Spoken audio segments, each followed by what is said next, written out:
What's up, my dudes? Valkyrja, and today I want to talk about Star Rail's biggest issue. Now, it's not a negative thing like you might think it is. It's actually a really good problem to have, in my opinion, at least. But Star Rail's biggest issue to me is that all of the characters coming out are so cool and they're so good. All the characters that have been released are really good and they're really cool. Everything about these characters that come out is amazing. There hasn't been a single day of Star Rail. There hasn't been a single one. They've all been really, really damn good.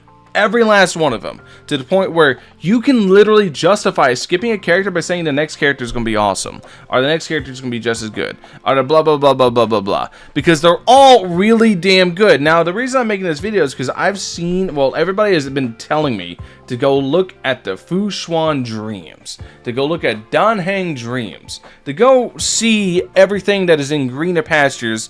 To go take a glimpse into the future. I've done that. I've seen it. It looks amazing. I get it. It looks great. Their kits look nuts. Absolutely bonkers insane. But I want to make this video because I know a lot of people are going to feel pressured to summon for X character, summon for Y character. But I want to point out to you guys, Hoyo has not missed. Every single one of the limited 5-stars they've released has been amazing. You literally cannot go wrong in this game on who you summon for. Every last one of these characters that has been released have been great. Like, let's take a look back. Sela, currently the best single target damage in the game. Because of her resets, she's able to just dish out tons of damage. Jing Yuan, the highest multiplier in the game at I think it gets up to 600%. The single highest multiplier in the game. Very, very hard-hitting AoE unit. Really, really good against specific elites. He's just an elite murderer because of how hard he hits and how much he can shred the toughness bar. Very, very strong character. You definitely couldn't have gone wrong summoning for him. Silver Wolf. Basically a compliment to any mono team. Basically makes it so you can take any team and kind of unga boonga against the enemies because she's going to apply weakness. She's a very strong unit to have. Locha, hands down the best healer in the game. Absolutely. Keeps your team alive. He does so much healing that he just negates the existence of Natasha and Bailu. And he does it all passively without using a single skill point. Blade. Basically a more consistent Clara. I don't want to say better because I think Clara has situationally better damage, but she's so inconsistent it's not really reliable. Blade, on the other hand, is very consistent. Blade is a super consistent Clara, and I love using Clara on my team because you just put Clara on a team and kind of forget about her. You can do the same with Blade. You feed him one skill point every 3 turns, and then he just goes, and he does so much damage. He's so strong. And not to mention, all of these units, their animations look amazing. Look at this. I go into Jing Yuan, right? Jing Yuan, come here. Bloop. Look at that. That's so cool, right? So, you don't even gotta take my word for how strong all the event limited characters so far have come. We can go visit Pryden. Now, here on Pryden, I don't follow tier lists too much. I don't really care about tier lists, but they use math to determine everything.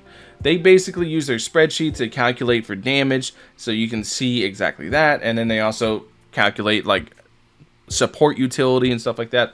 So you can see this list is basically dominated by the releases, by the event limited 5-stars. The list is completely dominated by them. You can see how they just are all over the top. The lowest one being Jing Yuan, and I think Jing Yuan's an absolute monster. His AoE is absurdly high. He's really, really good. So, the biggest problem Star Rail has is who the hell do you summon for if everyone's good? Now, I actually am for this. And I think as the game goes on, there's going to be power creep kind of works its way in, much more so than Genshin, because the enemies showed us that the enemies we have now are really hard. And if you've seen the future, like I have, taken a glimpse into the future, used Fu Xuan's ability of foresight, and you can see that there's some really strong characters coming out way in the future. And I can see power creep being a thing in this game. Now, do I think it's a bad thing? No. I think this game is very well balanced. I think you can basically make a 4-character team as long as you're making a proper team with any 4 characters in the game. And obviously you need abundance, preservation, / destruction. You need to have a functioning team, right? But you can take virtually any 4 characters in the game to fill that slot, and you will be able to beat the hardest content in the game. essentially. As long as there's enough investment in those characters, you can definitely do it. It might not be hard, or it might not be too easy, but you definitely can. Because every character in the game is pretty strong. There aren't really any misses in this game. There's not really any, like, 5-star. There's not like a Deya, especially. There's no 5-stars that you can really go wrong on. They're all good. Every last one of them. Even Himiko. Even people with Himiko have been clearing MOC 10, right?